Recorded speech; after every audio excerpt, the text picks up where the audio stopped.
Olá, sejam bem-vindos a mais uma aula do componente curricular de língua portuguesa. Eu sou a professora Naraline Menezes. Nós estamos estudando a redação do Enem. E a nossa meta, como sempre, será alcançar 1000 pontos na redação do Enem. Há algumas aulas nós estamos estudando o desenvolvimento. Na aula de hoje, nós estamos no desenvolvimento parte 4. E qual seria o desenvolvimento parte 4, professora? São tipos de argumentos que nós empregamos dentro do desenvolvimento. E hoje nós estudaremos argumentos de princípio ou crença pessoal. Então, vamos à nossa aula. Desenvolvimento, parte 4, argumento de princípio ou crença pessoal. Nas aulas anteriores, nós já estudamos argumento de autoridade. Qualquer dúvida, reprisem as nossas aulas, acessem as nossas plataformas. Argumento de exemplificação, argumento de provas e hoje argumento de princípio ou crença pessoal. Então, vamos lá.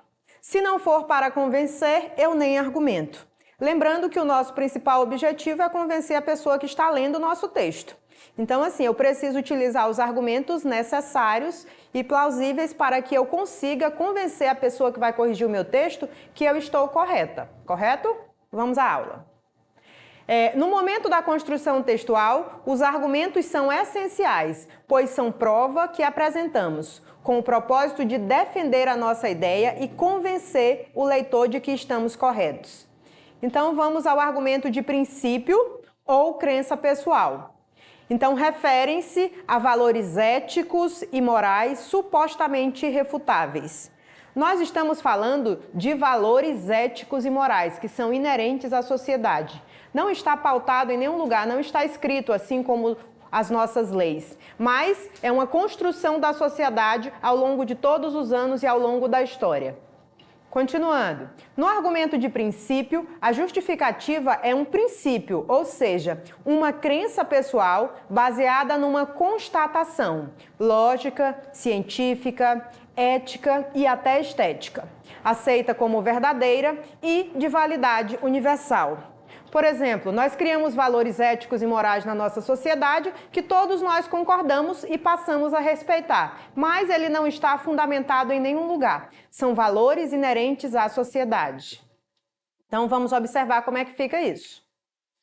E aí eu trouxe um tema, que é um tema muito conhecido, que é o problema da desigualdade no Brasil. Esse tema é muito conhecido, ele é muito divulgado, inclusive é importante que vocês treinem em casa, toda semana vocês produzam uma redação, e aí vocês podem utilizar os temas que estão disponíveis na internet ou nos nossos livros, aquele A Prova Enem que vocês conhecem, tá ok? E o nosso tema é o problema da desigualdade social no Brasil. E aí eu trouxe um fragmento. A igualdade de todos os cidadãos perante a lei é um princípio sagrado da justiça e da coesão social. Sem o respeito por este princípio, qualquer sociedade desagregasse. Então, nós temos aí um argumento de princípio. Somente os princípios, não as crenças pessoais, os princípios estão pautados na nossa Constituição. Porém, os princípios não são coisas palpáveis. Eles são muito amplos. Não existe, por exemplo, uma coisa específica. Um princípio, ele engloba, assim, uma gama muito grande de direitos. Então, assim, é uma coisa muito geral e não específica, tá? E aí, no segundo, nós temos aí manifestações populares no Brasil, é o nosso segundo tema. E aí nós temos as greves e os protestos são importantes manifestações da democracia. As greves também é uma crença pessoal. Nós acreditamos, enquanto trabalhadores, que as greves elas servem como manifestações da democracia. A maneira que um povo tem de lutar por melhores condições de salário e de vida é através da greve, para assegurar os seus direitos trabalhistas. Então, assim, esse é uma crença pessoal. Nós acreditamos nisso. Vamos dar continuidade. Argumento de senso comum, consensuais ou universais. Observe que nós também temos um argumento de senso comum. E aí, quando eu digo assim, senso comum, professor, eu não vi lá na primeira tela esse argumento de senso comum. Eu coloquei ele como um subtópico aqui dentro do nosso do nosso slide, porque eu achei importante que vocês tenham conhecimentos também. Porque até então nós estávamos utilizando exemplificação, autoridade, e aí eu trouxe uns que são mais assim do senso comum, da crença pessoal, do princípio, para que vocês entendam que a bagagem de vocês também é importante. E aí nós temos aqui, é o argumento que traz uma afirmação que representa o consenso geral e incontestável. Gente, é o consenso geral, não é o que eu acredito somente sozinha. Ah, eu e a minha família acreditamos nisso. Então eu vou trazer como argumento dentro da minha redação. Quando eu falo de senso comum, é o senso da sociedade inteira. Então um grande número de pessoas, de forma universal, elas acreditam nisso. Então eu posso utilizar como argumento também. E aí nós temos um exemplo também, claro, né? E aí ele diz assim, quando bem selecionados, podem ser irrefutáveis, pois há algumas afirmações que se tornam axiomas em determinadas sociedades. Esse tipo de recurso é o que predomina num texto argumentativo, e isso acaba por torná-lo muito fraco.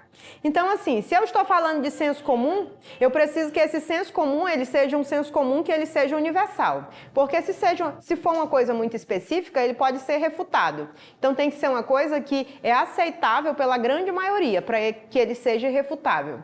Então, vou trazer um exemplo aqui para vocês observarem. E aí nós temos o tema, que é um tema muito interessante, que é o uso da internet pelos jovens. Não somente pelos jovens, né, por toda a sociedade. É inegável que a internet propicia aos seus usuários um poder fantástico. E aí nós temos aqui um senso comum. Por que, professor, um senso comum? Porque quando eu digo que a internet propicia à sociedade ou aos jovens ou aos usuários um poder fantástico, gente, isso é chover no molhado, né? Nós já sabemos que a internet realmente ela é fantástica. Então, assim, é senso comum. Eu falei, mas na verdade não disse muita coisa. É um argumento que pode ser refutado. Eu preciso utilizar outros exemplos que comprovem o porquê desse poder ser fantástico. E aí eu continuo. Pode-se conhecer as diversas culturas do mundo, utilizar seus serviços, fazer compras, sem falar nas disputadas salas de bate-papo.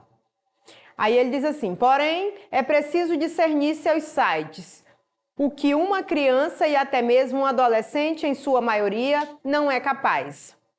Nós sabemos que a internet tem uma gama de conhecimentos. Por exemplo, você pode viajar o mundo através da internet. Ela é maravilhosa. De fato, ela é fantástica. Isso ficou muito claro, né?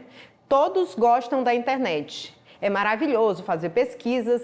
Nós temos um computador à nossa mão, que é o celular, o tempo inteiro. Toda e qualquer dúvida, nós pesquisamos na internet. Porém, assim como ela tem o seu lado positivo, ela também tem o seu lado negativo. Então, assim, quando a criança ou o adolescente ele não tem uma supervisão dos pais, ele pode utilizar para outros meios, né? Isso pode ser prejudicial. Então, é importante que os pais estejam sempre observando que os filhos como os filhos utilizam, né, essa ferramenta, se eles estão visitando sites apropriados ou não. E aí eu trouxe aqui um exercitando, porque nós estamos trabalhando na nossa aula com argumento de princípio ou crença pessoal. E aí eu trouxe um texto para nós observarmos. Será que é um argumento de princípio ou será que é um argumento de crença pessoal? Lembrando que eu sempre trago para as nossas aulas uma introdução para que a gente possa contextualizar o nosso desenvolvimento. Eu vou fazendo uma leitura e aí eu vou fazendo uma explicação logo em seguida. E aí nós temos aqui a introdução do nosso texto, que é a igualdade de gênero a igualdade de gêneros, é fundamental para a sociedade democrática e igualitária, pois homens e mulheres são livres para desenvolver suas capacidades pessoais e fazer escolhas sem as limitações impostas por estereótipos. Observe que até na minha introdução, nós já estamos introduzindo o nosso texto trabalhando um assunto que é muito recorrente na nossa Constituição, que é a igualdade. O princípio da igualdade ele está pautado, ele está escrito lá na Constituição Federal. E aí, nesse caso aqui, eu delimitei, eu estou falando da igualdade, mas não é de toda a igualdade, da igualdade de gêneros. E aí, continuando, ao longo do tempo, as mulheres conquistaram inúmeros direitos, como o direito ao voto. Contudo, elas ainda são vítimas de discriminação, violência, desigualdade, tanto econômica quanto social. Com isso, para mitigar essa querela, faz-se necessário a construção de uma comunidade mais forte, tolerante e igualitária, e a criação de uma parceria entre governo e escola. Observe aí que nós estamos falando de igualdade de gêneros, que é a igualdade entre homens e mulheres, e que o governo, é responsável por produzir políticas para que essa igualdade ela se torne realmente, saia do papel e ela se torne mais prática. Mas essa é a nossa introdução e nós estamos trabalhando o nosso desenvolvimento, então vamos de fato ao que interessa. Então vamos ao nosso desenvolvimento. Eu digo assim, em primeira instância, eu poderia dizer primeiramente, em primeiro lugar, porque eu sempre inicio o meu parágrafo do desenvolvimento usando um conectivo, vocês já sabem disso. Então é importante fazer pesquisas de vários conectivos, porque eu tenho que fazer um gancho entre a introdução e o desenvolvimento. E aí depois desse conectivo eu faço uma vírgulazinha, lembrando que não é obrigatório, eu tenho outras formas de escrever, mas essa é uma muito comum, ela é muito recorrente, utilizada nas redações. Tá ok? Então, continuando. O patriarcalismo é responsável pelo ocultamento da mulher ao longo da história. E aí eu trouxe um conceito, já no início do nosso parágrafo do desenvolvimento, que é a minha ideia central. Lembrando que todo parágrafo tem uma ideia central. Nesse parágrafo do desenvolvimento, a minha ideia central, eu vou desenvolver ela ao redor de um conceito chamado de patriarcalismo. E aí eu continuo. Entretanto, em meados do século XIX, observe que eu já trouxe aí um contexto histórico. Eu já venho trazendo aí vários recursos utilizados para montar um parágrafo. Observe que eu misturei vários. Eu trouxe conceito, eu contextualizei, eu trouxe a parte histórica, que é importante. Está riquíssimo esse texto.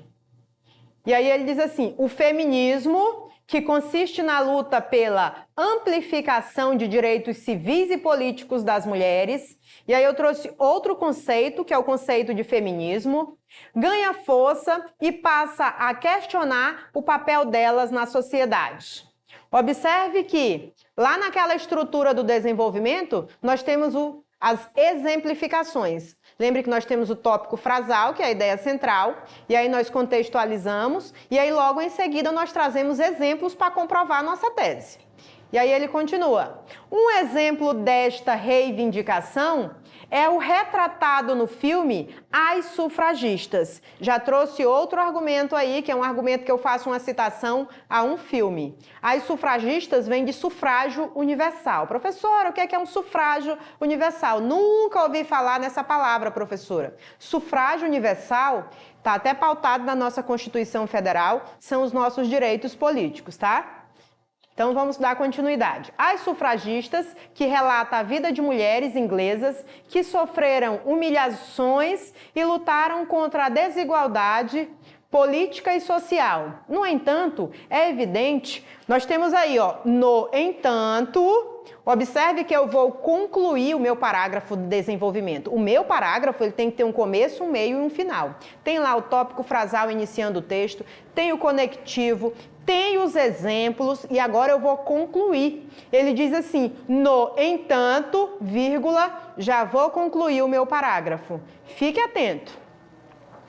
É evidente que o pensamento patriarcal, já voltei à ideia central do meu texto para não correr o risco de zerar, de fugir do tema. Eu comecei o meu texto falando sobre patriarcalismo, eu já vou falar sobre a ideia do pensamento patriarcal. Eu não vou mais repetir a palavra patriarcalismo, eu estou falando do pensamento patriarcal. Então, assim, eu vou fechar o meu texto sem correr o risco de fugir do tema, da ideia central que eu apresentei no início. E aí vamos lá. É evidente que o pensamento patriarcal é presente no subconsciente da comunidade moderna, haja vista que o crescimento de número de denúncias registrada pelo Disque 100. E aí eu concluo com chave de ouro o meu parágrafo do desenvolvimento. Observe que ele tem tudo o que ele deveria ter. Ele tem um conectivo que liga a introdução ao desenvolvimento, ele tem a primeira ideia central, que é o tópico frasal. Ele traz os exemplos e ele conclui, sempre fazendo uma referência à ideia central. E aí vamos observar melhor aqui a parte em que nós trazemos aí o argumento de princípio, nesse caso, né? Que fala de valores éticos e morais, os nossos princípios pautados na Constituição, e igualdade é um deles. E aí nós temos aí, refere-se a valores éticos ou morais supostamente irrefutáveis. Em primeira instância, o patriarcalismo é responsável pelo ocultamento de mulheres ao longo da história. Lembrando que patriarcalismo é um valor ético e moral em que toda a sociedade se pautou ao longo da história inteira. Então isso já foi incutido na sociedade, tanto em homens como em mulheres. E ele diz assim, o patriarcalismo é uma forma de construção social, baseada no patriarcado. O patriarcado é o domínio social ou uma estrutura de poder social centralizada no homem ou no masculino. É baseada na própria ideia de pater, que é a figura do pai.